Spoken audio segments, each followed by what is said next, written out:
And hey, I got something to say. Boy, oh boy, has it been a fun few days.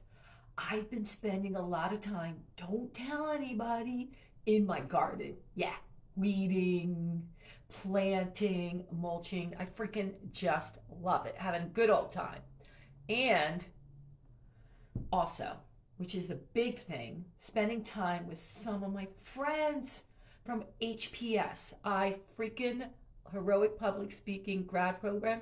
I went back there and got to see people I haven't seen in, it was only a month, but I got to meet all these new people, which was freaking awesome. All these people that had gone through heroic public speaking, uh, I was going to say heroic public speaking speaking program for the past 15 years. It was so much fun to see all these people and get to know and what didn't work for them and have all these fun people willing to share their knowledge with you. It was just so cool beans. Which one of them is here right now? Darcy. Hi, Darcy. Hey, Sandy, how are you? It's so good to see you too. I know. So I was telling a little bit about why the last week or two has been so much fun for me. And the biggest thing is it's planting season where I am in Pennsylvania. So I've been out and I love it. I love to garden. I love the whole thing, weeding, mulching, putting the flowers in, the whole bit. But the second thing, and you weren't able to be there, I went back to homecoming at Heroic Public Speaking. And I got to see some of the people. I think it's only been a month, right, since we've been together. Right. Right. And to meet all the other new people. And I love the fact that all these people, Darcy, were willing to share their knowledge and help each other, what works and what doesn't. So that was cool. But I think, I'm not sure, I'll be seeing you in July.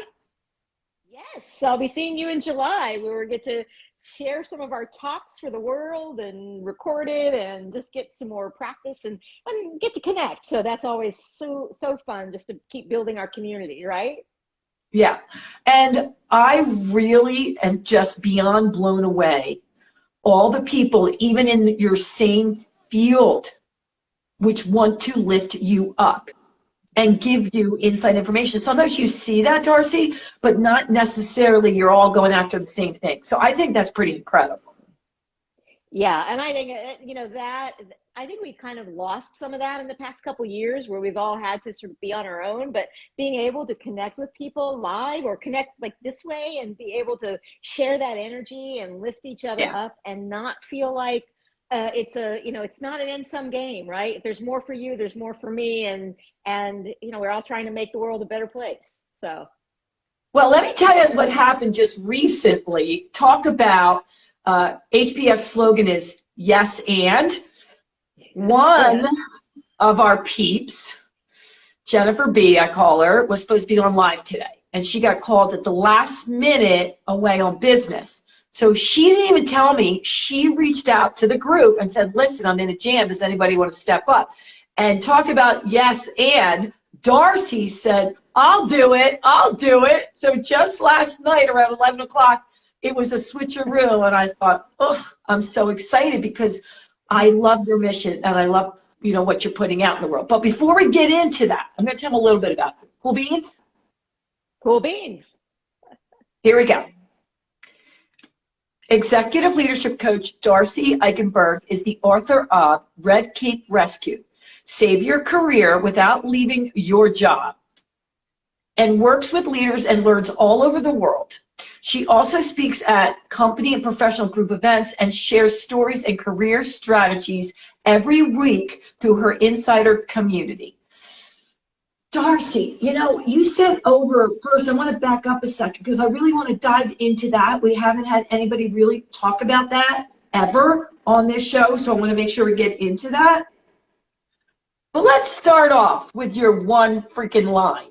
My statement is somebody out there needs you. And then you start going off on the lizard brain. So please tell me more about my lizard brain and how I can help my lizard brain by helping others, because I love that. Yeah, this was an important part when I was working on the book and just in the clients that I've worked with. So many times, I think we are kind of taught to be um, everything else is in our control. Like, we have to wait for everything. I have to wait for the merger to be done, or the economy to change, or my boss to change. But the truth is that we have more control than we think we do. But that little lizard brain, that biological part of our brain, gets in our way. Um, and it poor little thing. It's just designed to keep us safe, but it was designed to keep us safe in a world that's very different than our modern world, right?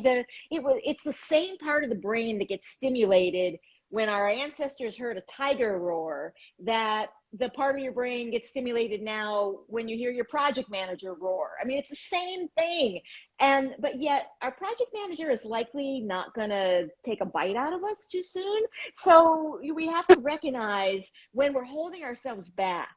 And so the mantra that I use, somebody out there needs me, is the one that I talk back to that lizard brain for me. And I offer to anybody else just to remember, like, there's good work that you're trying to do in the world. There's something you're trying to put into the world. And when we think, oh, nobody needs that, or I need more education, or I'm not ready, we're actually cheating the world, right? Instead of recognizing that somebody out there needs me. It's kind of like you talked about, I said yes and last night, right? I knew I had some space this afternoon.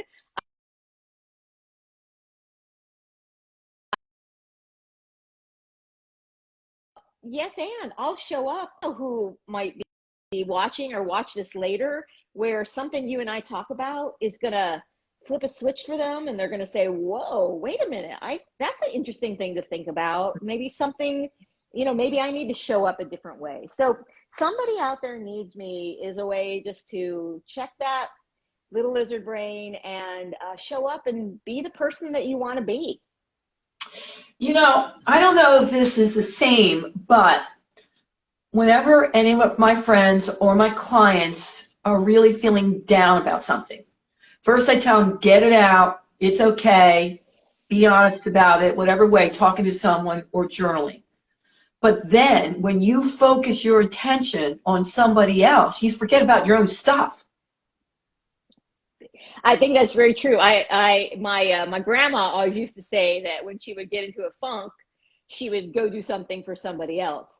And I Yeah. think our tendency a lot of times, it just came from working with a couple of partners in a business, some clients of mine who, one of them was really struggling with, I know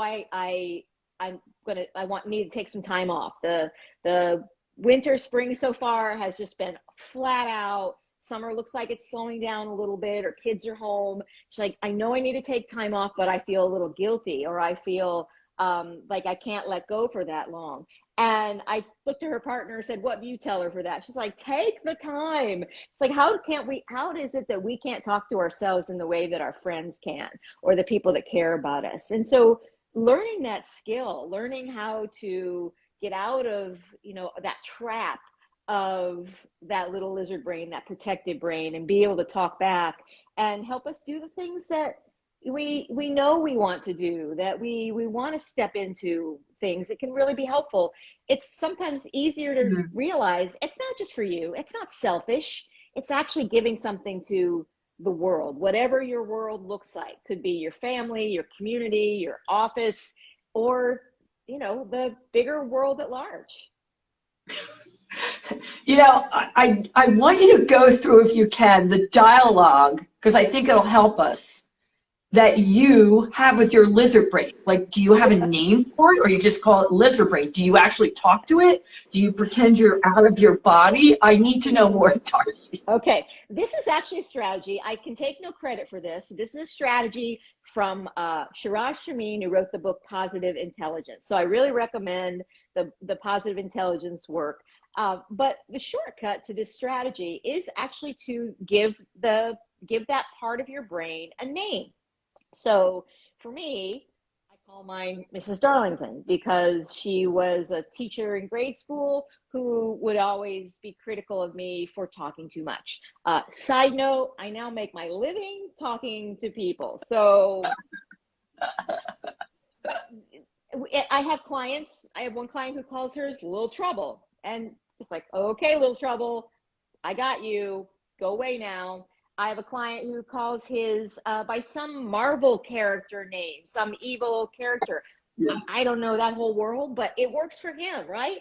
And the what's happening from a brain science perspective when you talk back to that voice in your brain, that negative voice, right? The negative voice that's telling you you're not enough, don't go there, don't speak up, don't try that thing yet, you're not ready yet. When you start to talk back to that brain with a name, first of all, it breaks the tension. It's like, yes, Mrs. Darlington, I hear you, and Mama's got it. Go away, sit in the back seat, go to the back of the class, right? Creates a little bit of fun to break the tension. But also, it does separate that brain from what I call your true heroic self. Because, in the work that I've done, there clearly is what I call the whispers, that we all have that soft voice inside our head that is more of the true person that we are, that is listening to the whispers. And it's actually a chapter in my book called Listen to the Whispers. And that's the other part of our brain that we sometimes, we don't listen to that as much. So when we talk back to the lizard brain and don't give it as much real estate, we can turn up the volume on the whispers. It's like, yeah, I will go take that heroic public speaking class and get up on stage. Or, yeah, I will go call that person who said, I'm really interested in the work that you do. Could you, tell me more? So, there is, our brain isn't all trying to keep us down, but the way that I make a distinction often is the negative emotions are often your lizard brain. The don't go there, the hold back. But the positive emotions, the try this, the what would it hurt, the let's do an experiment, those things magnify that voice, and that'll work for you all day long. I have a question that actually I think this young man might be around 16, one of my friend's kids. And he wanted to ask somebody to the prom. Mm-hmm. Well, he's waiting and waiting and waiting. And I said, well, what are you waiting for? And he said, I don't want to hear no, which I get. I don't want to hear no. And I said, yeah, but you can't hear yes. He goes, but you're not me. You don't know what it's like to be a 16-year-old boy in high school. That rejection would kill me. I'd rather not hear, no, and risk that she could say yes. Mm-hmm. I really didn't know how to talk him out of it. Like, I was like, yeah, but if she says no, most people aren't going to say it in a negative way. They'll just be like, oh, sorry, I'm not going, or somebody already asked me. He's like, no, that would crush me. So I just don't put myself out there. What would you say to him? Because I don't think I had the right words. Because he didn't end up asking. And I will, I am not, if I'm not a therapist, I'm not experienced in, some of the things that are happening. We do know that the brain is different at a younger age, even up to mid-20s. The brain is still evolving and coalescing. So even if somebody looks like, I had this conversation with a college football coach once, even if somebody looks like they're a fully formed adult, they're really not from a brain capacity perspective yet. Mm-hmm. So, but for somebody like anybody who's wanting to make an ask, I think part of that is, what's the story you're telling yourself about the consequence? Because I worry when, some young person like that is saying, that will crush me. Because what that's basically saying is that I am helpless to the situation. I have no control over the response.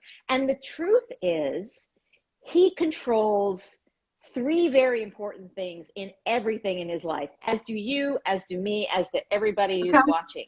If you control what you think, what you say, and what you do. And so let's say he takes control and he says, hey, Sarah, would you go to the prom with me? And she says, no, I'm sorry. I don't like you. I mean, what's the worst can happen, right? You're right. She's Yeah. probably going to say, oh, no, thank you, but I'm already going with somebody else. Or I've already made other plans. Yeah. Most people are nice. Most people are polite. Maybe some people aren't. But anyway, let's say she says the worst thing possible. He has a choice of his reaction. Yes, it might feel bad for an instant, but he doesn't have to stay in that. He can make a choice about the thought and change the thought Mhm. from, oh, I'm a loser and no one's ever going to want to go out with me again, Yeah. which is where Yeah. your instinct goes, which is where the lizard brain is telling you. The lizard brain saying, don't go there, that you could be rejected.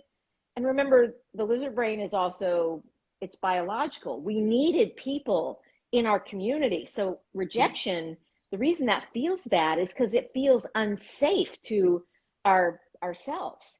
We're not processing it that way, but that's the math, right? That's the emotional math. But he could choose, if she gets rejected, to think instead, oh, well, she's just not for me. Yeah. And ask somebody else. Or he could say, well, I'm proud of myself for asking. Nothing ventured, nothing gained. So Yep. we have to teach our kids, we have to teach each other, we have to get out of this perception of learned helplessness is the technical word, oh, I have no control over everything, so I shouldn't do anything. If we don't do anything, we don't get any of the benefits. And I do worry that we're getting into this, trap of everything's bad, everything's hard, everything's broken, and we give up our power instead of recognizing what's really in our control to begin with. I'm going to go back and tell him some of that because I love the way you put it. Yeah. I was thinking about what I've done for success, whether it was with people or jobs. I throw a lot against the wall. And I have always told myself, well, there's billions of people in the world. That's just one person. Right. There's tons of jobs. That's just one. And I've been doing that for so many years, Darcy. I don't mind hearing, even my son who's 18 said, Mom, don't you get sick of hearing like, no, no, no? I go, no, because for the 99 no's, I get a really great yes. But I've been telling myself for years, there's billions of people in the world. That's just one person, one job. Right. And what you've done there, Sandy, is you've made an intentional choice to say no is an acceptable answer, which it is, right? It's not no, you're a loser, go hide your face and you shouldn't be alive in the world. It's no, it's not for me. No control over anybody else. All I can do is show up, make the invitation, make the offer, make this, whatever it is that I'm doing. I can't control how you're going to react. I can't, but I can control, am I showing up? And to this point about somebody out there needs me, I would think even for things like a prom date, wonder if she was lonely and she was hoping somebody would ask her to the prom. I mean, what if you're the hero that somebody else is waiting for? Yeah. Ooh, I like that angle. There's so many ways to think of things in either a positive or negative way. And like you said, you get to choose. Darcy, I want to make sure we switch gears because I feel like we could talk about this forever, but I want to get into the other stuff because it's very intriguing to me about your book, Red Cape Rescue, Save Your Career Without Leaving Your Job.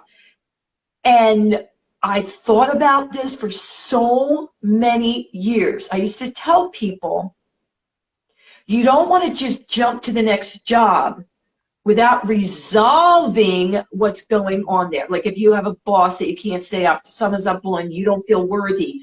I've always felt inside, those things will go with you. If you don't resolve it, you're still going to have to work out that lesson on the next job.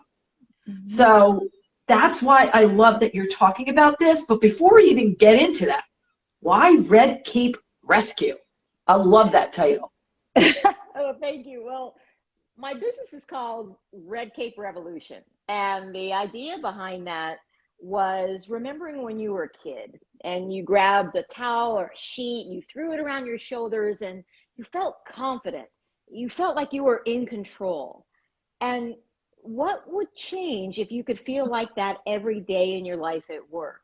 So we use the red cape metaphor to communicate the confidence, communicate the sense of control, the clarity of like, you have more abilities, you have more power, you have more choices than you give yourself credit for. And so the book really gets into unpacking more of the things that you have in control, as we were saying before, things you think, ways you could choose to think differently, what you say, way you could say things differently, and what you do, how you could do things differently. Or in some cases, one of the most popular chapters of the book is called Drop Some Balls. So choices what not to do. And so I think that, to your point, there's a space in between having something that's not going right, where most of us will give each other, people the advice, oh, if something's not right at work, go find another job. But Yeah, that's yeah. freaking hard. I mean, yes, we're in a hot job market, but let me tell you, it is not a magic wand, right? There are 20 steps. It's very complicated. But even as you're going through that process, if you decide that's it, what can I control right now to change my life at work, to change my experience? And the situation you're talking about, where people will move to a new situation and then realize, oh, I'm having the same kinds of issues with my boss or my colleagues, or I'm as overwhelmed as I was before, even though the work is totally different. What's the common denominator there? The common Yeah. denominator is you. So what can you control? And we're actually seeing this in terms of the increase in what's called boomerang employees, people going back to companies or jobs that they were in, prior to the quote unquote Great Recession. And a lot of people who have just recently changed jobs still looking for jobs. And I always think the answer isn't out there, people. The answer is often in here first. So why the book, though? Did something happen with you that triggered this, or you just found it fascinating how people were just leaving jobs? Yeah, so the book the book's really a collection of things that I've been teaching and coaching on for years. But the impetus of how it really came together was at the beginning of the pandemic. I have an audience of people who follow me on email. Like, I have a weekly, it's like an email love note for what I call my insider community, and it's strategies and stories. And I made a mistake when the pandemic started.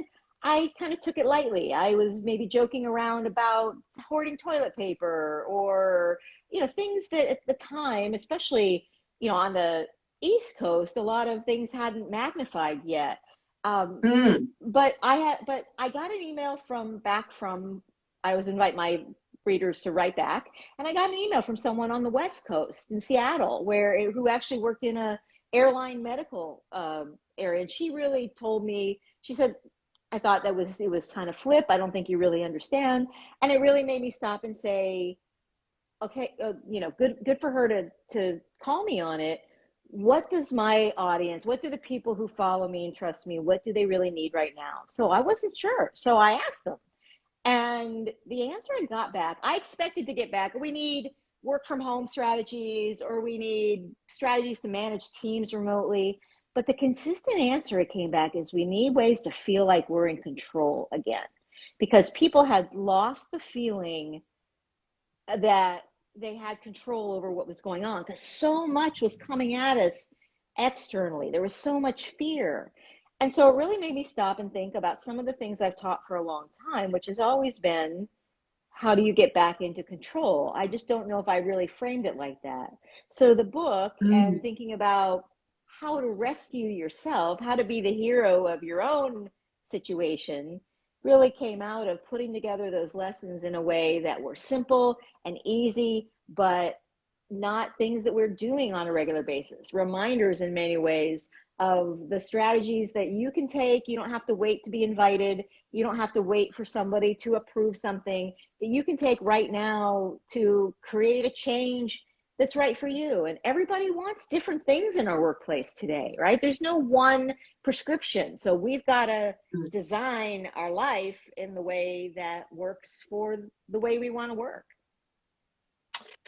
You know, first of all, Darcy, the fact that you were able to take that constructive criticism and say, she has a point. Good for you. Because a lot of people can't go there. They would have just blown it off.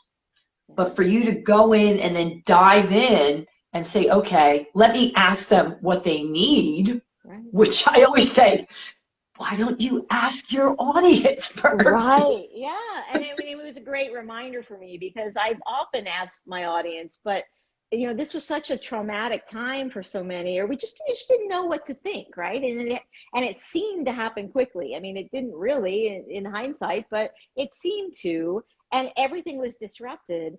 And this goes back to somebody out there needs me, right? Go back to where we started of, okay, so I could sit in I could close everything down and say, I can't help you right now. And like, bless you all and do your thing.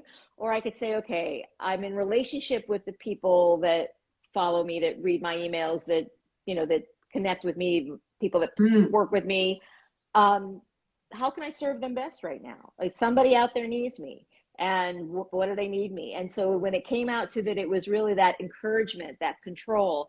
I actually started the book as a set of audios, and they actually were little 5-minute audios that just drop into your email every day. We actually have a series right now that's a variation on it after the book that's called Reboot Your Year. It's a free series that somebody can sign up for anytime during the year. We did it at maybe February this year because everybody was like, how did it get to be February? January, because January we were going back into lockdowns and things. But at rebootyouryear.com, we've got the free audios you can opt into. And they're just little bits of encouragement, but they're also like lessons from the book, which have been really helpful for people.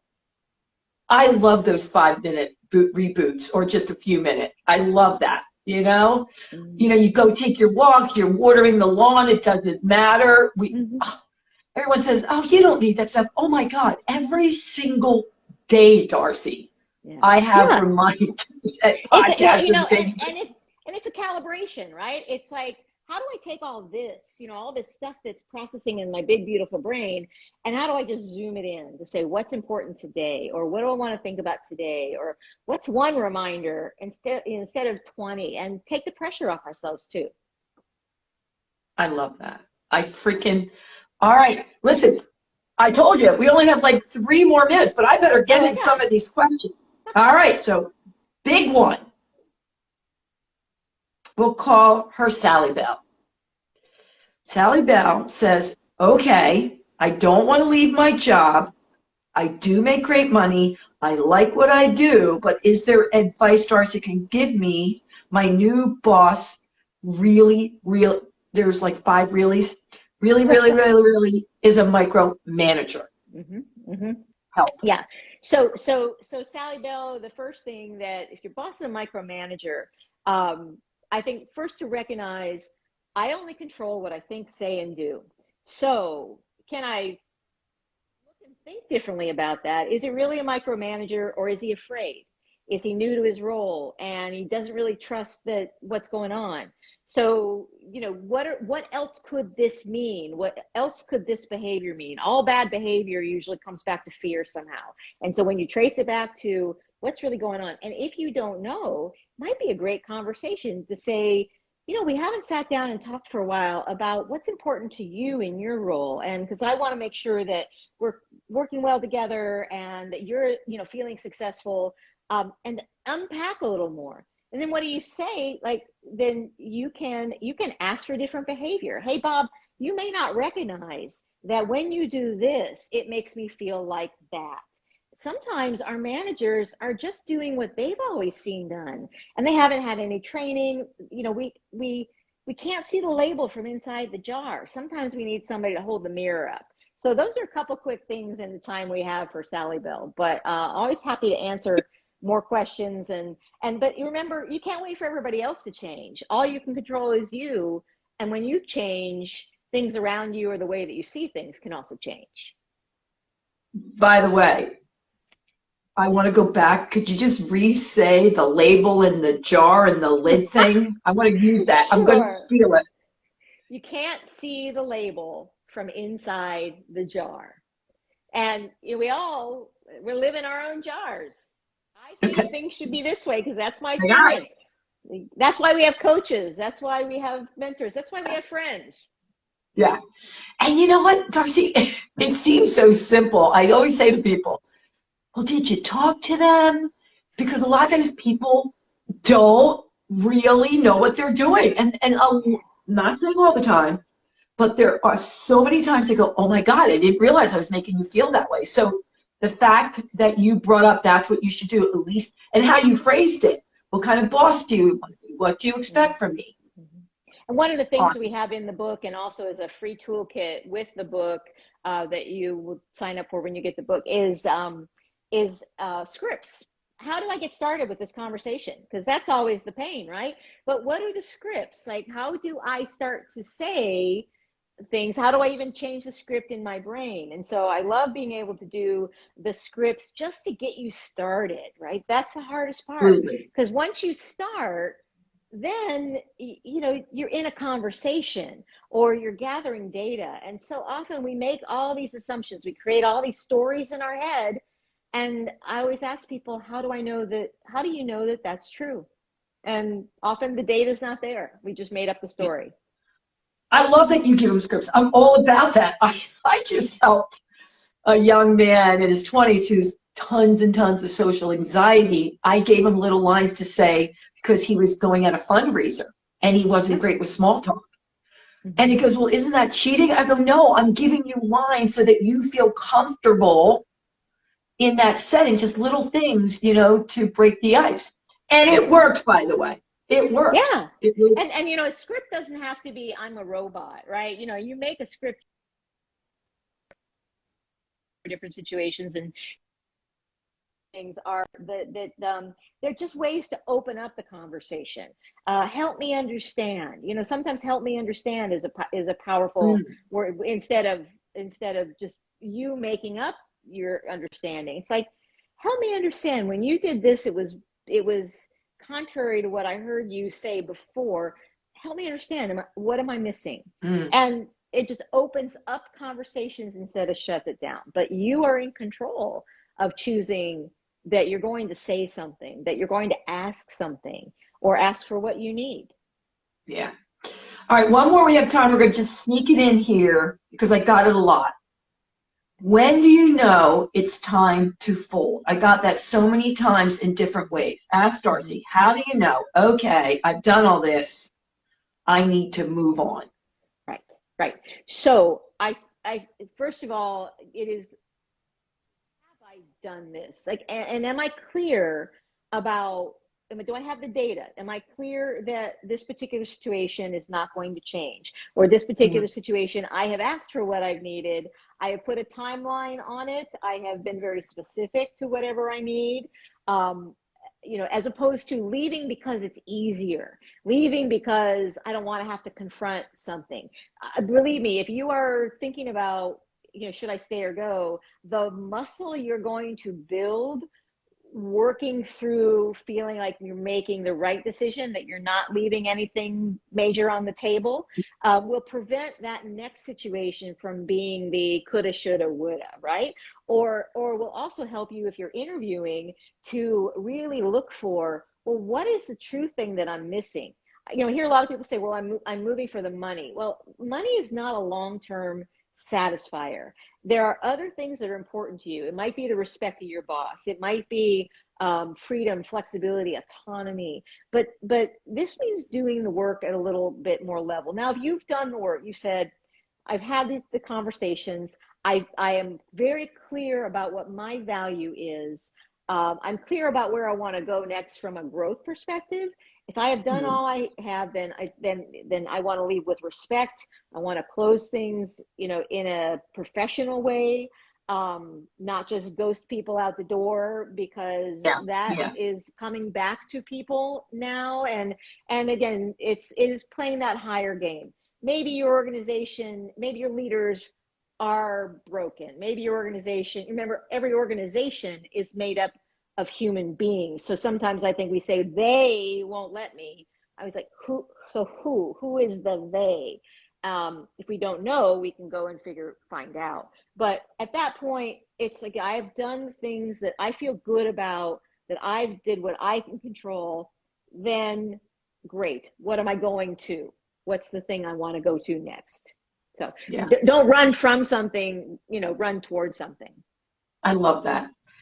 I'm sitting here, I'm cracking up because a friend of mine just dropped this off, and I think, Darcy, our audience and you will appreciate it. It's my notepad, and it says, Lord, give me coffee to change the things I can and wine to accept the things I can't. Wine and coffee are, often good. Yeah, they are good interim solutions to a lot of things, as well as conversations with friends, and recognizing that you can do more than you think you can. You are in more control, even of things that feel like they're not possible. I couldn't possibly change the workload. Well, maybe you can. Maybe there's an experiment. Maybe there's a choice you can make. There's so many levers to pull that a lot of people are doing today, and our work is all made up. So we need to be continually making and remaking what's going to work for us. Our work is all made up. I love that. Let's leave on that. Let's leave on that, Darcy. Thank you so much. I really appreciate you stepping up. I really, really do. This is perfect. Everything worked out as it was supposed to be. But before we go, again, tell us how they can find you and where they can look you up and where they can get your book. Yeah, the best place to be in touch with me regularly is to sign up for my weekly love note that comes in email, stuff I don't share on social media, at redcapeinsider.com. And then redcaperescue.com tells more about the book, goes into more depth, and you can find all the links of, it's on every online bookseller, including Audible, and I narrated it myself. So you can find the book there. And Red Cape Revolution is my broader company, and you can find all my blog articles and things there. But I would start Red Cape Insider, and then you're in communication directly with me, and that's always fun for me. Yeah. Awesome sauce. All right, people, don't worry if you only caught a portion of this. When Darcy and I are done for Hey, I Got Something to Say, I will make sure I record it and put it on all platforms. We would both appreciate you sharing, liking it, rating it, and subscribing. And until next time, we're not virtual, we're real. Wait, say that again.